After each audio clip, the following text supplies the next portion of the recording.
வாலிப மகனே, வாலிப மகளே, நீ இருக்க வேண்டிய இடத்துல நீ இல்லைன்னு ரொம்ப யோசிக்கிறியா?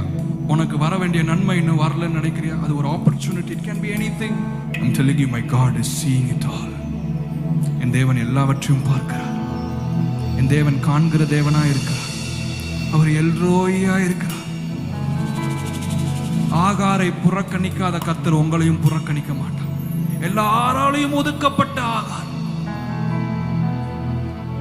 யாரை நம்பி வந்தாலும் அவங்க எல்லாரும் அவளை ஒதுக்கிட்டாங்க. ஆனா ஆகாரின் கூக்குரலை கேட்டு வானத்திலிருந்து தூதன் இறங்கி வந்தான் என்று வசனம் சொல்லுகிறது. ஆகாரை போல வனாந்திரத்தின் மத்தியில் உங்கள் ஆசீர்வாதத்தை இழக்கிற ஒரு நிலைமையின் மத்தியில் இருக்கிறீங்கன்னா, கர்த்தர் உங்களுக்கு தூதரை அனுப்பி உங்கள் சூழலை மாற்ற வல்லவராய் இருக்கிறார்.